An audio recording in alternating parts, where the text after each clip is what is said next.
ঢাকা শহরের আকাশের সূর্যটা আজ কেন জানি নিস্তেজ। ডিসেম্বরের বিকেল, কিন্তু আলোটা যেন অস্বাভাবিক। শহরের ওপর ঝুলে আছে এক ধরনের ধূসর বিষণ্ণতা, যেন ঢাকার প্রতিটি ভবন, প্রতিটি মানুষ, প্রতিটি বাতাস শোকের আভায় নত হয়ে আছে। এয়ারপোর্টের দিকে মানুষের স্রোত, ফার্মগেট থেকে বিমানবন্দর পর্যন্ত রাস্তা জুড়ে নেমে এসেছে লাখো মানুষ। কেউ হাতে ফুল, কেউ পতাকা, কেউ শুধু চোখের জল নিয়ে দাঁড়িয়ে আছে। সবাই অপেক্ষা করছে এক কফিনের জন্য, এক শহীদের জন্য, ওসমান হাদি। বাতাসে তেলাওয়াত ভেসে আসছে সূরা আলে ইমরান, আয়াত ১৬৯। তোমরা আল্লাহর পথে নিহতদের মৃত মনে করো না, বরং তারা জীবিত, তারা তাদের রবের নিকট রিজিক প্রাপ্ত। এই আয়াত যেন বাতাসে মিশে গেছে। রিকশা চালক থেকে বিশ্ববিদ্যালয়ের অধ্যাপক সবাই একই কথা বলছে, ওরা তো মরেনি ভাই, হাদি এখন আল্লাহর কাছে, সে শহীদ। এটা আর শুধু জানাজা নয়, এটা এক জাতির নবজাগরণের মুহূর্ত। সেদিন ইনকিলাব মঞ্চে ছিল বিকেলের উত্তেজনা। হাজারো মানুষ বাংলাদেশের স্বাধীনতা অটুট থাকুক স্লোগান দিচ্ছিল।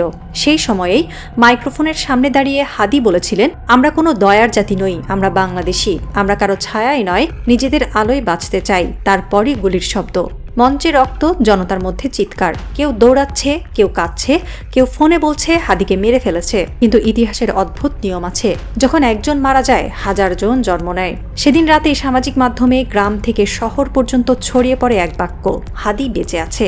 কারণ সবাই জানে এই মৃত্যু সাধারণ মৃত্যু নয়, এটা ছিল এক জাতির ভয়কে হত্যা করা। আর যে জাতি ভয়কে মেরে ফেলতে পারে তাকে আর কেউ দাস বানাতে পারে না। যখন ওসমান হাদির দেহ দেশে ফিরল, বিমানবন্দরে নেমে এলো এক অদ্ভুত নীরবতা। মাটিতে নেমেই যেন কফিনটা নিজেই বাতাসে কেঁপে উঠল। কেউ পড়তে লাগলো সূরা আল বাকারা, আয়াত ১৫৪, অর্থাৎ তোমরা বলো না যারা আল্লাহর পথে নিহত তারা মৃত, বরং তারা জীবিত, কিন্তু তোমরা তা অনুভব করতে পারো না। মানুষ যেন এই আয়াতটা আজ নতুন করে অনুভব করছে। এক বৃদ্ধা মায়ের চোখ ভিজে, তিনি বললেন, আমার ছেলে মরেনি, আল্লাহর ঘরে গেছে, ও শহীদ। বাংলাদেশে আজ এই আয়াত দুইটাই মানুষের হৃদয়ে খোদাই হয়ে আছে। এক তরুণ ছাত্র ফেসবুকে লিখেছে, হাদি নামটা এখন শুধু ইতিহাস না, এটা ঈমানের প্রমাণ। মাঠে দাঁড়ানোর জায়গা ছিল না। মানুষ এসেছে প্রত্যন্ত গ্রাম থেকে, রেললাইন ধরে হেঁটে, ভিড়ে ঠাসা, ট্রাকে চড়ে। সবার চোখে কান্না, কিন্তু সেই কান্না দুর্বলতার নয়, সেই কান্নায় আছে ক্রোধ, সাহস আর বিশ্বাসের আগুন। যখন ইমাম তাকবীর বললেন, আল্লাহু আকবার, লাখো মানুষের কণ্ঠ একসঙ্গে কেঁপে উঠল। দূর থেকে কেউ চিৎকার করে বলল, শহীদ ওসমান হাদি, তুমি বেঁচে আছো আমাদের রক্তে। একজন বৃদ্ধ বলছিলেন, আমার বয়স হয়েছে, কিন্তু এমন জানাজা জীবনে দেখিনি। এটা শুধু বিদায় নয়, এটা স্বাধীনতার পুনর্জন্ম, যেখানে মানুষ শুধু শোক করছে না, বরং প্রতিজ্ঞা করছে, আমরাও হব হাদি। হাদির মৃত্যুর পর বাংলাদেশ যেন এক অদ্ভুত সংকল্পে দাঁড়িয়ে গেছে। সবাই বলছে, একজন হাদি আমাদের শিক্ষা দিয়েছে, আত্মমর্যাদা বিক্রি হয় না। এই এক মর্মবাক্যে যেন গোটা জাতি নতুন করে প্রাণ পেল। দিল্লি নড়ে চড়ে বসেছে।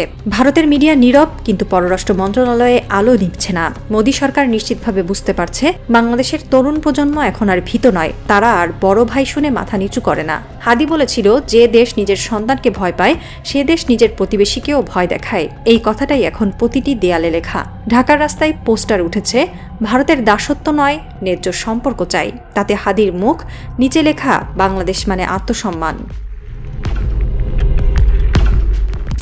কোরআন শরীফে শহীদদের সম্পর্কে দুটি আয়াতই এখন বাংলাদেশের বাতাসে বেঁচে আছে। একটি হলো সূরা আলে ইমরান, আয়াত ১৬৯, অন্যটি সূরা আল বাকারা, আয়াত ১৫৪, যেগুলোর শানে নজুল আল্লাহ বারবার বলেছেন, শহীদদের মরণ নাই। এই আয়াত দুইটি আজ কেবল তেলাওয়াত নয়, এটা এক জাতীয় বিশ্বাস। প্রতিটি মসজিদে, প্রতিটি মাদ্রাসায়, প্রতিটি ঘরে এখন বলা হয়, হাদি মারা যায়নি, সে বেঁচে আছে আল্লাহর কাছে। একজন আলেম টেলিভিশনে বলেছিলেন, শহীদের আত্মা মরেও মরে না, সে বেঁচে থাকে যেখানে মানুষ অন্যায়ের বিরুদ্ধে দাঁড়ায়, সেখানে সে থাকে। হাদির নাম এখন উচ্চারিত হয় নামাজ শেষে দোয়ার মাঝে। মসজিদের ইমাম বলছেন, আল্লাহ ওসমান হাদিকে জান্নাতুল ফিরদৌস দান করো এবং এই জাতিকে তার পথে রাখো। বাংলাদেশে এখন রাজনীতি নেই, আছে আবেগের স্রোত। চায়ের দোকানে চুপচাপ বসা মানুষ বলে, হাদি ছিল আমাদের মতোই, কিন্তু আল্লাহ তাকে বেছে নিয়েছে।